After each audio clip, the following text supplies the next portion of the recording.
The topic of the speech, or the title of the speech, which is also supposed to be the topic, I'm not a politician, so I'll try to actually talk about what I said I was going to talk about, is the anomaly of Appalachian clogging in England.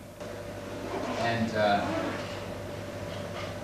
I feel like it's a very apt title for a conversation, because what's going on over here by American standards and by what is set as the norm for an American dance style from its home country, it really is pretty weird over here. It's rather incongruous, and I think it really falls under the definition of an anomaly. And I think in a very good way. Anomaly should not be a value judgment, and in my case it's most definitely not, and if it is, it's on the positive side of the value judgment. The basic gist of what I'll talk about, or why I would entitle this presentation that, is because what's going on over here is that you, for the most part, when I keep saying you guys, I mean the greater population of Appalachian style dancers in England, have taken a very minor sub-style by American standards and made it the definition of your complete style here. And what's interesting about that is that it's a very common occurrence when you deal with island populations. And in essence, relative to American clogging, England is an island population. And for people who are involved with both physical anthropology as well as cultural anthropology, it really is a very strong theory. And I'm not going to go too heavily into that, but in a nutshell, frequently when you have styles, or in genetics, when you have a gene, when you have something that leaves the mainland or the main body, the main population, and goes somewhere, and then is isolated for whatever reason, frequently, and then time passes and things change in the home country, very frequently the island population is closer to what the old style was back in the homeland. And people talk about this, for example, here's a cultural example. People call Cape Breton step dancing old style Scottish. So there's a perfect example. People in Scotland will say, well, that is traditional Scottish step dancing. Thank you. And no longer is what people know as Scottish step dancing traditional, because it's been modernized and it's been changed in, relatively speaking, contemporary times because of competitions, and it's been so standardized. So there's one example of this idea that you know, something going to an island and then representing the old rather than going with the changes and becoming contemporary. Now that's not exactly what happened here, but what's going on with Appalachian clogging here is that, for the most part, I've seen a very few exceptions, but there are a few, people in England who dance Appalachian but would represent what would be considered contemporary clogging or modern clogging. What most everybody here dances, whether you know it or not, is a style of dancing that goes back to the green grass cloggers. And I would either say you guys are you know, part of the tree or the branch that goes back to green grass, or sometimes I would call that style folk cloggers. The green grass cloggers really got out there at folk festivals back in the 70s. The green grass cloggers began in 1971. They were a bunch of college kids, hippies in the early 70s. I mean, in 1971, if they were a senior, they were college kids 4 years before that, meaning they were a product of the 60s. And I just had a really great conversation about some of the early days of some of the college experiences of, like, Rodney Sutton, some of his friends. Rodney was not an original green grass clogger. He came on within the first year. And I know I'm sort of all over the place.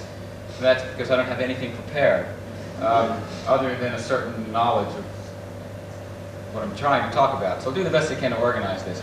But I'll try to tie everything together, but throw different things out there as I go. And basically, the original green grass clogger was a man named Dudley Culp. And Dudley went to a fiddle convention. I think he went to Union Grove or Fiddler's Grove, I forget, as a college student. he was going to ECU, Eastern Carolina University, in Greenville, North Carolina. Not Greenville, South Carolina, which is the common Greenville. Greenville, North Carolina is a small college town. And it's sort of central or eastern central North Carolina. And he saw some old guys clogging, and he came back home. He was living in a group house. I think he had 3 or 4 roommates. And he just got so enthusiastic about this stuff and so turned on to seeing some of these old-timers clogging at a fiddle convention. And he learned some of their steps, and he brought those steps home, and he forced, you know, through just like, all right, if you'll shut up, I'll learn it, just to like keep it quiet. He gave it to everybody in his house and got them to start dancing. Then he approached a square dance teacher at the college to teach him and his friends, him and his buddies, some Western-style square dance figures. Not traditional mountain square dancing, which was not squares. When people down south in the Appalachian talk about square dancing, they don't mean a square figure. They mean big circle dancing, but they call it square dancing. Go figure. I live down south now, and really interesting. I'm from New York, and if something was done in a square, we would say it's a square dance. If it was done in a circle, we would call that a circle dance or something, you know. But down south, square dancing is done in circles. So, but Western club square dancing is indeed done in a 4-couple square, where each couple is one side of the square, and it's very regulated. Western club dancing is very standardized. You go to classes. You just don't go to open fun dances and have the dance taught. It's not like a country dance here or a barn dance where the leader or the caller will teach dance, you do it. Teach dance, you do it. So it's necessarily a very open community dance. Club square dancing is not an open thing. It's a program that you enroll in. You take classes. After after one class, you are graded at a certain level. You then have dances that are graded for that level. You want to take the next series of classes, you pay more money and you get to that level, and then you go to dances at level 2 or whatever. And consequently, the forms and figures get very, very intricate because you are trained in them. A community-style square dance where there's live music and the caller just teaches a dance and you do it, necessarily doesn't get that complex because that wouldn't be a social dance. A community square dance, usually the dances get a little bit more complex as the evening goes and people get used to the figures, but it never gets competition-oriented like a square. It never gets that drilled into you. So Dudley went and he didn't really know the difference. He's this college kid that's just really enthusiastic, learned some steps, saw some people at the fiddle convention doing group stuff, doing square dancing, even though it was in a big circle. And he went back to his college, looked up the square dance teacher who was doing Western squares, and he combined these forms.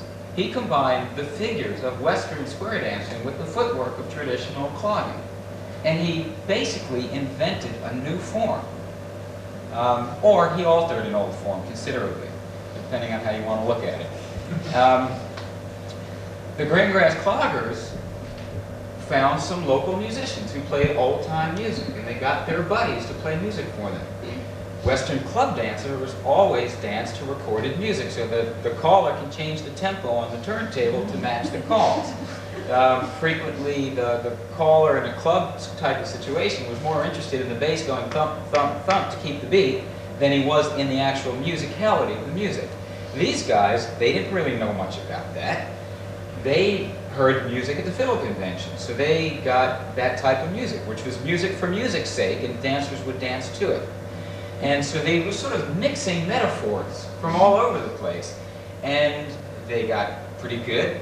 And they hooked up with some great old-time musicians, and at that time there was a young revival old-time band that was just a phenomenon around the East Coast and around the country, playing old-time fiddle music or string band music. They were the Highwood String Band, and they were buddies. They became buddies with Greengrass, and Highwoods and Greengrass would show up at folk festivals, and they would do their thing. Frequently, Highwoods would get hired and as a legitimate act, and the Cloggers would come along, And it was just this amazing thing. You did not have, as part of folk festivals, clogging.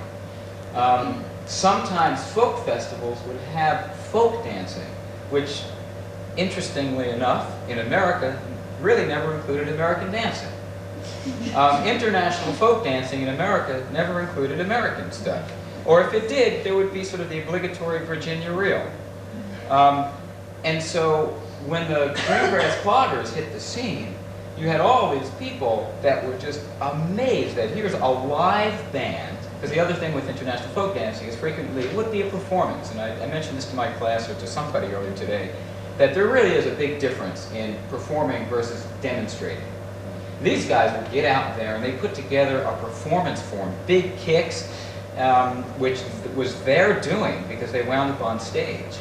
And they took a lot of the very small, intricate traditional footwork and blew it up in scale. And they were hits wherever they went. Standing ovations. People just thought this was the greatest thing to hit the scene since the obvious sliced bread reference, right? And the combination was just amazing. And not only that, they got to a point where they had 2 full squares on stage. Not just one set of 8 dancers, but 2. And the power of 2 squares in unison doing these steps just was phenomenal and started a rage. And the Greengrass Cloggers wound up having followers all up and down the East Coast. They used to play the Philadelphia Folk Festival in the early 70s. You wound up with 3 clogging groups in Philadelphia that began as a direct result. A lot of folk dancers, a lot of other people who were at these folk festivals went to their workshops and learned some steps and would follow them around. My first introduction to clogging was one of these Philadelphia teams, for example. My personal involvement was the Cobblestone Cloggers and the Mill Creek Cloggers and the Skipback Cindies. They were all in Philadelphia. The Skipback Cindies were an all-women's team. Actually, you might want to say that Philadelphia had 4 teams because as a goof, all the Skipback Cindies boyfriends got together and put together the Jumpback Jacks. They only existed for special occasions. But, you know, I guess they count. And that's just the whole thing, and that really represents the scene too. It was a bunch of young folks that were just having a blast. You know, it wasn't serious academia. It wasn't high art. You didn't have people really getting down and breaking it apart. They partied, they played, they had a good time, and it was all part of it. The dancing and the music were together. And what's interesting about that is very traditional. And that's something that they took from the fiddle conventions, where dancers really were within the music. So you wound up with teams all around the East Coast. Philadelphia, Washington, D.C., Baltimore, upstate New York, Richmond, Virginia. Not just the East Coast, these guys played festivals in Michigan, the Midwest. You wound up with offshoot teams in Ohio, in Michigan. Then, as time went on, these teams got good enough that they started doing local gigs. Greengrass put out of business. No. The offshoot teams, the second generation to Greengrass, then started going out. People would see the Mill Creek Cloggers from Philadelphia dancing. They started teams, and you wound up with second, third, fourth, fifth generation to the Greengrass Cloggers all over the country. Then you not only have the sort of the link of people seeing those teams perform, as time goes on, people move. They're really interested in what they do. People from, my experience is Philly, so I can say this for sure. You wind up with somebody from Philadelphia moving to Seattle. What do? They start a team in Seattle. And maybe they bring out somebody, and you wind up with this network going all over the place. You wind up with Penny Allen from Brighton spending a year in Michigan, seeing the Greengrass Cloggers, seeing myself at Michigan festivals, coming back, starting a team based in Brighton based on that. It's a Greengrass Clogger connection. You wind up with Joan Kamikow and Lynn Hamburg coming over here as American dancers. They come from Pennsylvania. The teams they danced on were influenced frequently by the Greengrass Cloggers. Now, as time went on, people then started looking up the old-timers, and people like myself wound up having a lot of experiences that go beyond the Greengrass Cloggers, but still, my interest and my introduction is all through Greengrass. Now, the thing is, back home, this whole network that traces back to green grass is perhaps, and this I'm totally out of the hat, I could be off by, I don't know, 5 or 10%. It doesn't make a difference really. There's never been a real survey, but basically, back home, the people who relate to the greengrass cloggers and are of the greengrass clogger lineage are perhaps a percent, maybe as much as 5% of cloggers in America. I would say closer to 1%. There are probably several hundred, maybe only a few hundred people who really dance this style. There are thousands of modern or recreational or competitive style cloggers out there. And it's a totally different style, completely different style. There are a lot of signifiers that are different. And that they're not that important, except that it's almost absolute. So I'll talk about some of these things, but obviously I can dress and I can wear the same taps as a modern clogger, but I'm still a flat footer. So sure, you can do that, but almost exclusively, the modern cloggers, the competition cloggers, wear double-piece taps. They wear jingle taps. People who are through the greengrass clogger lineage usually wear single-piece taps. The greengrass clogger folks usually begin on the right foot. That was an arbitrary choice. There was a 50-50 chance that they would have settled on the left. They settled on the right. Well, about 95% of modern cloggers begin on the left. And back then, it wasn't a conscious choice to be different. But now that the choice was made, 50-50, there you go. You can tell where somebody learned from just by watching what foot they started on. The technique, the manipulations, there's a lot of similarity, but there are also major differences. There's a major difference in terminology that goes on. I talk about chugging. They don't really do what they call chugs. What I call a shuffle, to me, I use a terminology that's closer to tap dancing terminology. And the terminology I use, and most people in the greengrass clogger side of things, the folk cloggers, I use those terms interchangeably, a folk clogger or a greengrass style clogger. Our terms are closer to tap dance terminology. And personally, I have a fair amount to do with terminology because people really weren't writing down steps and all that. And I early on got into doing it and put out a couple of books and manuals on terminology. My terminology is my personal adaptation imposed upon and adapted because it's my personal imposition upon American clogging, but it comes from Jeff Hughes' book on hornpipe steps. Tony Barron, who I mentioned before, relative to the hornpipes I did there, the hornpipe steps, well, he's the first person I ever saw write steps down. He took his terminology directly from Jeff Hughes' book, even though he was doing steps beyond that. If he wasn't doing steps beyond that, he wouldn't have to do write it down because they were all in the book. So for him to write down Peter Brown steps, which were really John Snowwood steps, he took Peter's terminology and wrote those steps. Well, I got that book. I got tutelage from Tony. When I went off and said, I'm going to do this for my stuff, I figured out what was applicable. I adapted the things that needed adapting. I made up new terms for the movements that did not come on both. And when it came to new things, the most obvious thing to me was, okay, I got some tap dance books. So a shuffle was a tap dance shuffle. If you ask a modern clogger to shuffle, this is what they're going to do. They're going to do what I call chugs, right? That is a shuffle for 95% of the cloggers in the universe, American-style cloggers. This is a shuffle step, ball step for me, right? For a modern clogger, that would be a double toe rock step. Double toe rock step. Actually, it would be a double step rock step. Double step rock step. Double step rock step. If you just did this, they call that a double toe. Now, I didn't know anything about their terminology when I got into shuffle. But one thing that was with Jeff's terminology, and one thing that I knew about tap terminology, just from looking at books, I don't have any tap training, or didn't at that point, was that mnemonically the syllables match up. You got a two-beat movement, make it a two-beat word. Shuffle, full-lap. Full-lap, full-lap, full-lap, full-lap. Shuffle, full-lap. Made sense to me. I don't know why this is a double toe. It's double toe, you know? that's a double toe to them. So, you know, there are real functional things that to me are fairly problematical with their terminology. And their whole system of notation is really different. They don't necessarily write down every beat of the music.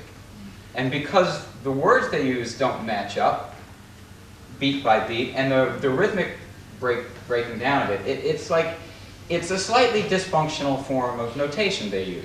But they're used to it, so if you're from that world, you can understand it. Maybe I'm just too much of a Virgo. It's like, well, I don't get that, you know. It's got to match, it's got to make sense. I'm not, you know, we can get into that later. But I'm very much, it's like, it's got to make sense. But I guess to them it does. Okay, so those are just little things. Now, you can get, they could take my steps and break it down in their terminology. That's not the point. But the basic point is that they don't. There's really these two separate worlds.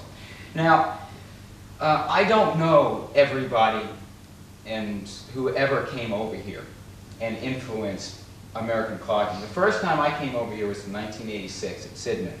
I had been told at that point that the year before me at Sidmouth, the Appalachian cloggers had come over. Since my first coming over, I know of many people who have come over. I know of other groups. I know of many people who've come to America and learned. For example, I mean, the fiddle puppets started coming all the time, as well as I kept coming all the time, teaching a lot of workshops. Fiddle puppets then developed footworks. Footworks comes all the time. I know of a lot of English dancers who are on groups and who are leaders, I would say, in their own groups, who have come to American events, different folk camps or dance camps. And those particular dance camps wind up with teachers like some of the dancers from Footworks, or some of the Green Grass Cloggers, or some of the dancers who are within our style. So what really is about a percent of all the dancers back home, here, that is the style. I think I once saw a couple of dancers do a dance that they had learned by going to a modern clogging convention back home. And it was just day and night. It was so different. And over here, almost 100% of the dancers are green grass style dancers. And to me, that's the anomaly of Appalachian clogging in the UK. It really is proportionally so different from back home. Now, the thing is, I mean, you guys, there are now teams that have gone off, and it's not like anybody would mistake some of the teams here for the green grass cloggers. That's not the point. There's obviously been an evolution and a development and a furthering of this. It's not like you guys have stayed right there. But it's really obvious to see you're a product of that lineage. Just the other thing that sort of, I'll throw out some differences, and this is why I wanted to bring my book, just so I had the dates right. I'm not good at picky memory things. I'm a lot better with concepts, and I have to go back to make sure I don't give you the wrong date or the wrong name and stuff. One thing that happened with the modern side of clogging was that they very, very much got into the standardization of terminology, and not only that, the form. And they started sponsoring competitions. And what's very interesting and happens in so many forms that wind up developing into competition forms is you wind up with a standardization of style. What happens is somebody wins. Well, what does everybody do after that one person wins? Copy the winner. You don't copy the loser, you copy the winner, right? And you wind up, after competition has been around for a while, yes, it pushes it. Because everybody copies the winner, so you all look the same. How does somebody be different? They make up something new. So it pushes this creative, energy, but it still standardizes things. You work off the same body. You don't usually wind up with somebody coming completely out of left field. Sometimes maybe yes, because they go off and they find something from another field that they can apply.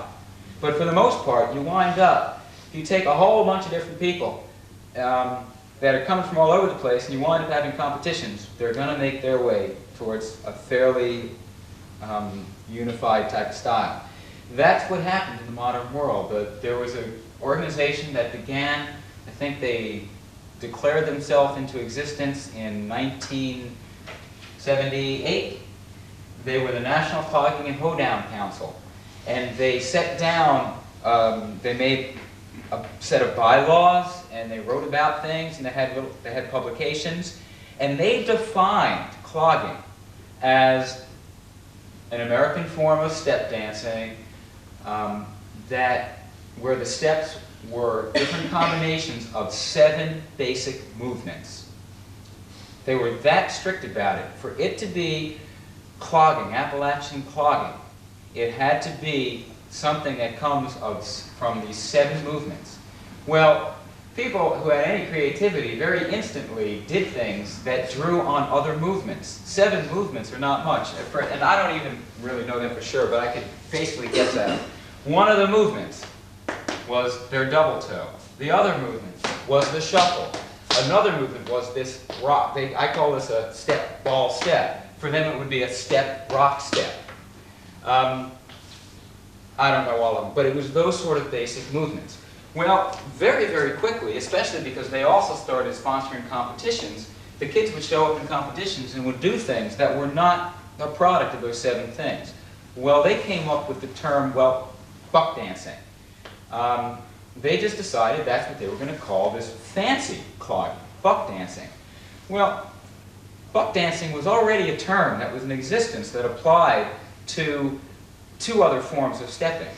One, it was a very early form of tap dancing. A lot of the old rhythm tap dancers, people like Chuck Green, who just passed away several months ago, people like Honey Coles, people like Sandman Sims, they said, oh, when we were kids, we used to buck dance. And when you see, I've got this a documentary called Talking Feet, there are some buck dancers on there. That definition of buck dancing was basically an early, sort of a rudimental form of tap that was done to blues, or it was basically from the black community. Early rural blues, not Chicago blues, not Muddy Waters, but Robert Johnson type of blues. Or many other people use the term buck dancing to mean any sort of southern freestyle dancing. So a lot of people would call me as a flat-footer a buck dancer. That's one definition. But buck dancing was around for a while, but in the early 80s, when all of a sudden these fancy competition dancers did things that was beyond their strict and very limited definition, all of a sudden they started using the term. Great. So I mean, you can define anything any way you want. You know, you could go and that's what it is, as long as you remember to say you know. It's nothing inherent in what it is. It's not onomatopoeia. It's not in there what it is. So they arbitrarily decided, hey, that's a great term. Let's call it that. So they wound up with clogging and buck dancing being really different from the rest of the world who talked about buck dancing and all that. So that's just something about them. And they've got this very standardized notation and all that. And it's just really worlds apart. And what they did also with that side of the world, and again, this is most of the cloggers around the world, because they went through the standardization, they wound up being able to meet up with dancers from another country, another state, and they say, did you learn the routine done to this tune? And they would send out the notations. They would publish notations in these journals or these magazines. Or they would have large conventions, and people would come from all over the place. And they would choreograph routines to set pieces of music. And as time went on, the music became more pop music. So not only today, but I mean going back 10 years already, a lot of the modern cloggers would choreograph pieces to Michael Jackson, to what was ever pop. And it became a very, very kid-oriented thing. And it was kind of like bowling leagues, but instead of bowling, people went clogging. And they got into the outfits. They got into, it was recreational, and they would go to competitions, or they wouldn't go to competitions. That, you know, it's not like it's all competition. But, and they would do whatever it took for the kids to stay interested. And they would get fancy costumes, and they would have recitals, and things like that. But it became a very strong style, and very standardized. And now there are these international conventions, or national conventions, that attract people from Australia, from Japan. These national conventions these days are organized by an organization called CLOG. which started out as a Georgia organization, and they developed into a national organization. So CLOG originally meant Clogging Leaders of Georgia, and now that it's a national organization, it's Clogging Leaders Organization, CLOG. So I don't know, you know, something like that. They took the O and the G, but they kept it. And they sort of declared themselves a national organization. They have a newsletter, and they have these national conventions. And the national teachers come, and they have 300 people or 200 people in a workshop. And then these people go out and teach. And you can meet somebody from another country, say, do you know Steve Smith's Bucking the Line? And they'll do it, you know? And that's great. I mean, that really is one of the functions of that style. The green grass clogger style, sure, I mean, you can get together with people and say, let's do Indians, and you'll do Indians together. But it never became this mass standardized thing. And even though a lot of sort of my work has led to a certain amount of standardization, it really didn't take over and standardize the whole thing. And I didn't try to. I was just offering a system for people who wanted to be able to write it down. The green grass cloggers and people who learn from them argue all the time what a step is called. You know, and it's funny, I'm working on a project right now, and I'm recreating an old green grass clogger team, and I brought back all these steps that I learned from the Milk Crate cloggers that were told to me to be green grass clogger steps. This was in 1981 that I got these steps. And here I am actually working with a bunch of green grass cloggers and said, hey everybody, let's do the Jerry. And I showed it to them. Well, we never did that step, you know? Or, oh yeah, we do that. We never called it Jerry, you know? So who knows, you know? It's just where it's gotten to. You know, we had a bunch of things in common. Say, oh yeah, we do the step, we do the movement, but we do it a little bit differently. So it's not like, you know, the green grass cloggers define green grass clogger style stuff and that's it. There's so much variation. There always has been. There basically always will be. And that's something that's very much the antithesis of the modern things. I'm just throwing things out there that really show a very difference in perspective as well as the expression of that perspective. Some of the hot contemporary cloggers are absolutely amazing. And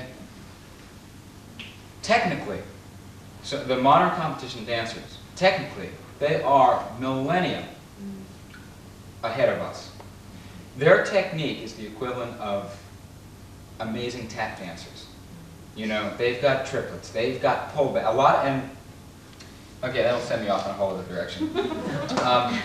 What modern clogging has done in the past 10 years, now 10 years ago it was amazing, but it was still very grounded. I'll get into some things.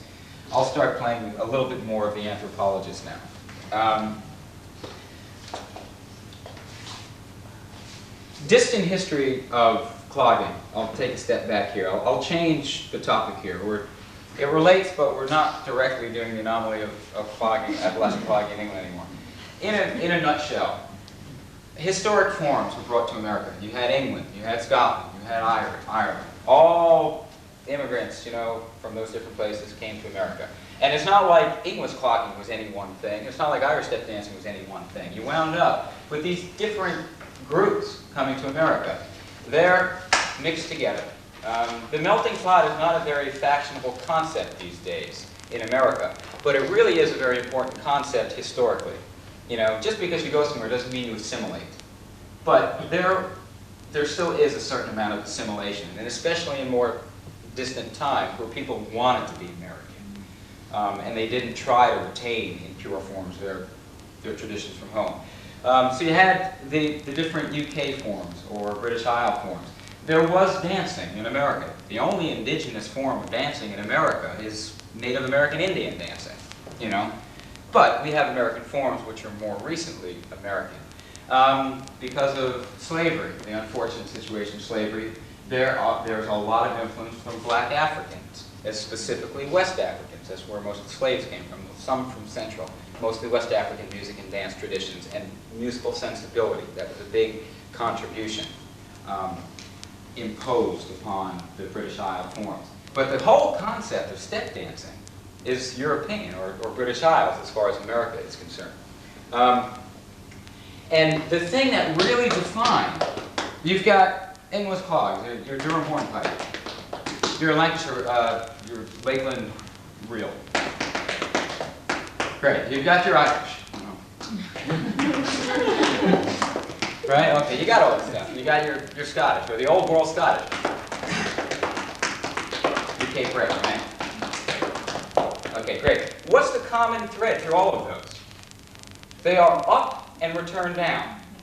They're all based on being on the ball of the feet. Not that you don't have many English step dancers who are flat-footed. That's very true. And there are, and not only that, you've got plenty. You ever see any Sean-Nose Irish step dancing? You know, they're very flat frequently. But the thing is, there's this lift and return. The basic attitude is up to come down to your baseline, lift and down. Those forms all came to the New World. For example, they also came to Canada. What does Canadian step dancing look like? Okay, here's your Cape Breton. Here's your Quebecois.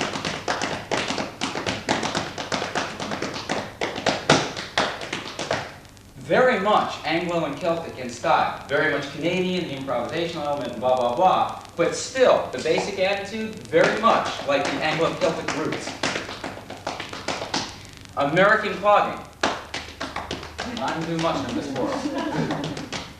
The chugs, really define it. American step dance, American clogging goes down to return up. As far as people like myself can tell, there were two real main influences that were imposed upon British Isles step dancing that changed that around. Great, the concept of step dancing and all that, European. What made it American, United States of American, was black African, probably the biggest. Very down-oriented, very much into the earth. When honest-to-God dance historians speak, and I'm not a dance historian, but when they really get into jazz dance, they talk about the same thing. It's really interesting that jazz dance is very much, especially if you get into vernacular jazz, American vernacular jazz, very ground, very earth-oriented. But also, Native Americans, and you can't just say Native Americans. Where was this stuff happening? Southern Appalachians. What were the Native Americans? Cherokee. Cherokee has this. Some people talk about the basic coming out of the Cherokee. My style might be off. Please don't quote me on the style here. But no, you've got these things. Might have been big leg, whatever. But there's your basic. Although you didn't need the Cherokee to get a basic. Any folk dance I've ever seen has some form of 3 changes of weight. There's your Irish threes. I've seen it in Bulgarian. I've seen it in Israel. I've seen it in everything, even though the style's going to be different. But still, you've got this flat-footed thing, like this. Also the African, down. That, to me, defines the difference, in a nutshell, right there, of American clogging to all the other forms of step dancing. And you can even extend that to rhythm tap. Now, show tap is a different animal. It's a product of performance and all that. But traditional tap is rhythm tap. And if you look at the old, because it's a statistical thing, the old black buck dancers, or the old traditional buck dancers.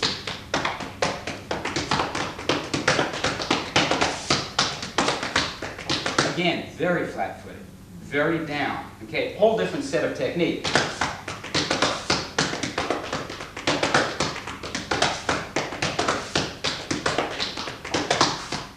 Into the ground.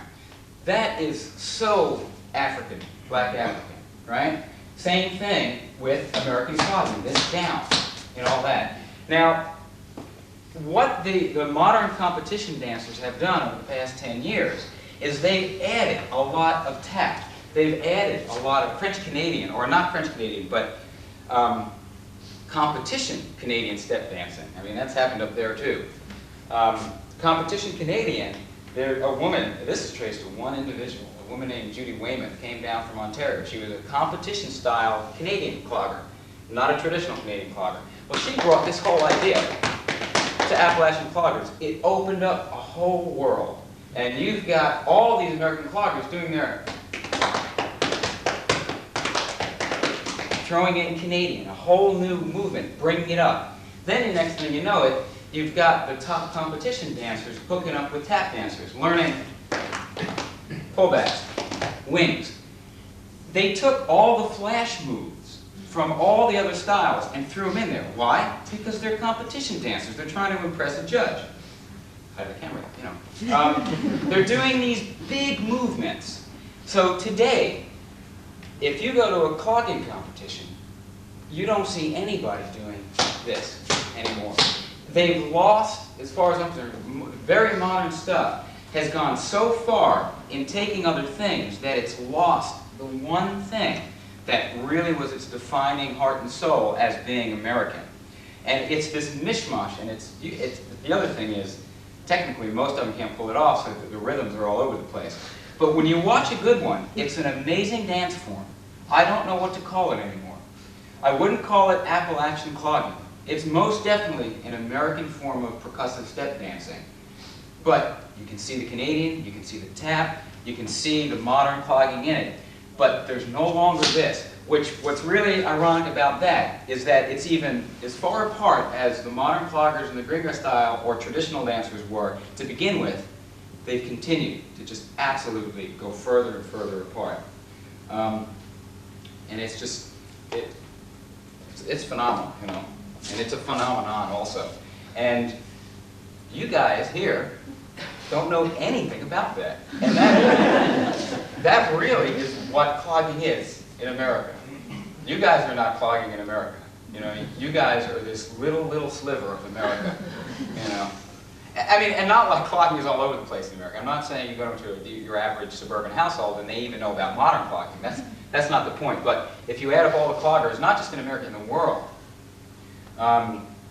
we're a real minor point. Now the thing is, there are modern competition-style cloggers in Australia, in Austria, all around the continent. See, this is the other thing.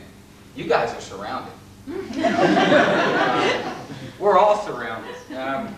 It's for these very specific reasons of apple chill and people from here coming over and, for whatever reason, getting involved in folk clogging and going to folk festivals. And this actually, I'll try to remember to say something about that.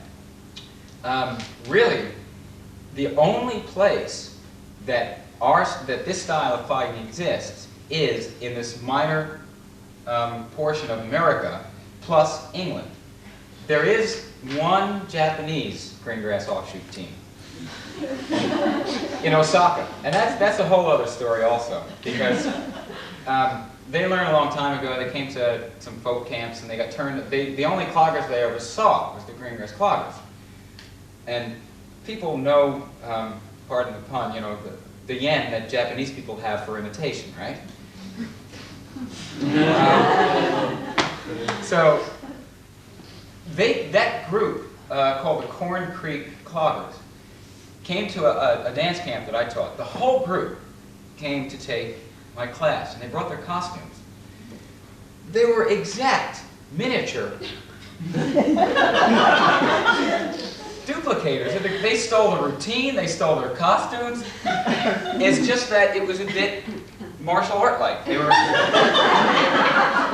you know, I mean, it was great. They were very angular and all that. But they looked and they did the routine. That was their only example. What did they do? They did it that way, you know? It's great. So there's an exception there, too. Now, the other thing, which is another part of this, is that very, very few non-greengrass offshoot teams dance to live music. Some of the traditional mountain-style cloggers, you know, I'm not saying that all of the people who are not greengrassers are not traditional. There is traditional mountain clogging. But again, it's actually more part of the other world. It's the jingle taps, and it's, or you might even want to call it a third world even. It is significantly different, but it's sort of closer to them than us. They do dance to bluegrass. You get your traditional mountain-style cloggers will dance to bluegrass bands or country bands. But the modern scene, which is, again, the biggest scene, even the modern, or the traditional mountain-style cloggers are also a very small minority of everything back home. So the scene, the people who are out there getting the word out, almost exclusively dance to recordings. And again, a lot of it is because their routines, very specific routines, are choreographed to very specific music. You do not do, I don't even know the name of any of these songs. You don't do My Big Hat to buck up and dance. You know, you just don't do it. You got to do my big hat to my big hat and buck up and dance to buck up and hat, or whatever it does. You know, I just made both of them up. So, you know, you don't do your Garth Brooks routine to Clint Black. It's that specific. You just don't. And they're all line dances. And it's become a very recreational thing. Unlimited numbers, stand in a line. There might be some variation, but it doesn't make a difference because you're all dancing the same music, and it's okay. It really is incredible, you know, these things, to see 500, or you go to these conventions and you can see 1,000 people do the same routine in these lines. Is this line dance? And it's clogging, but it's done in lines. Line dancing is not clogging, it's footwork and all that. But it's more touch and sachet and stuff like that. No, but cloggers do clogging line dances. And there's a big influence from jazz, theatrical jazz. That's the other thing. So many of the modern, you see a modern clogger these days. And this is one of their influences, cheerleading. Cheerleading. I mean, these competition dancers, they are drill teams. The good ones are drill teams. And they're doing this, and poses and stuff, and their arms are choreographed. I can't do it. I just can't, you know? For a lot of reasons, I just can't bring myself to do it either.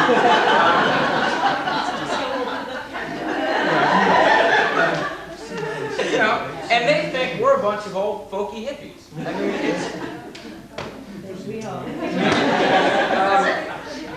and no, but again, I have a lot of fun with this. There are great modern cloggers, and there are some horrendous modern cloggers. And because there are a lot more of them in general, there are a lot more horrendous cloggers than there are horrendous traditional cloggers. But proportionately, there are a tremendous number of really bad traditional cloggers too. It's not a question of what form, it's a question of how you do it. Now the best modern cloggers are still not going to have that chug, it's still going to be different, but they are phenomenal dancers. And like I said, technically, they'll blow us out of the water. The thing is, with traditional clogging, it never got turned into a competition form. And the Greengrass cloggers did become performers, but they never turned it into a competition really. There are some competitions that we go to, and they're the competitions that happen at fiddle conventions. They're not big dance contests where, you know, it's just people go up and play a fiddle and there's a winner. And it's a very, very low-key, friendly scene, you know. It's fun. Some people go up and just completely goof off. I mean, I wish I had a copy of the Mount Airy Fiddle Convention dance contest to show you. There are people who string themselves with Christmas lights and plug into the wall. And that man's a friend of mine. And it was a rainy night. And the rain held off until he went on stage. And he plugged in anyway. And it's like, Tom, it would be worse over here. You guys got 220. He was plugged into 110. It's raining out. And he's going, yeah, I was thinking about that. You know, the same guy the following year showed up as Barney and had a friend of his in the middle of the routine come up and beat up Barney. You know, the dinosaur, you know, the purple thing that we all really do want to beat up, you know. But he did it on stage, part of that. You know, people go up and goof off. And then you've got myself, you got Rodney, you know. We're not like, can't talk to you, my friend, because I'm competing against you tonight. But we go up and we dance seriously, you know. I mean, it's not a big deal if we don't win, but we don't actually go up intentionally. We've got some of our friends. Geez, a friend of mine went up and danced in her cast one year. You know, she had a cast from there to there. She got up in her crutches, you know. Back in the days of breakdancing, another friend of mine got up and started spinning. This is a flat-footing contest, ladies and gentlemen. And the judges, you see them, it's great. They don't even bother. They put their pens down. They don't even give it a 0, and they just like crack up and everything. Those are the contests that the Greengrass clogger people get involved in. You know, there's not this panel of judges, and the contest goes on day after day after day, or hour after hour after hour, I should say. But that's another thing about it. The other thing, and well, what I started to say is the music. So many of the modern cloggers do not know what to do with traditional music. And the music, and even when they do make records of, quote, hoedown music, it'll usually be an electric band and the bass will be EQ'd or balanced about 5 times louder than any band would honestly do it. It's a metronome is what's going on. So the musicality has changed tremendously. The green grass clogger side of things usually always is done to old-time music. And that's another thing that you find over here. Almost every team here, Appalachian team that I've seen here, has their own musicians. Or at least has musicians they can call on to come and play for them. That's a green grass clogger thing. You know? Traditional clogging has a lot of musicians. Yeah, there are many other influences which would put you guys in a situation to make the same choice. Yeah, it's not that, I can't necessarily explain everything, but whether it's the reason or just an irony, it's still there. It's still, and it is ironic. And that's an interesting discussion. You might say, well, you know, we do our stuff to that, and a lot of English cloggers got into Appalachian, or a lot of the Appalachian cloggers came from that world. So that's what they did. That was their choice. Well, maybe that's why you made the choice to use a musician, or maybe that's even the reason you made the choice to get into American stuff, because philosophically it was closer to what you're doing. And it's going to be different for everybody. But there's so much, regardless of the reason, that you guys are basically green grass clogger philosophically and stylistically and honest to God historically as far as the lineage is concerned. And relative to America, it's very much an anomaly.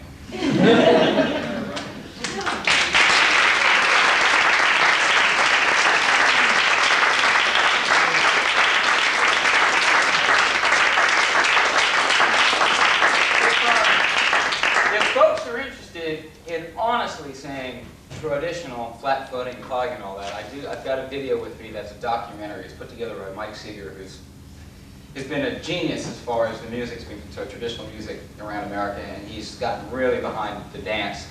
And back in the late 80s, he made this documentary called Talking Feet. And it shows a lot of old timers and some younger folks, and it's a great documentary. I've got that, I've got some other videos. Trevor's got some cassette tapes of his music with his brother. They're just an amazing duo. So if you want to take a look at instructional books, videos, blah, blah, blah, blah, blah, I've got some stuff. Okay. Thanks again, everybody. Well, thank you very much for an entertaining day. It was down as a lecture, but I think it was an entertainment. You certainly added new meaning to an electric performance. Thank you very much, Ira. Good job.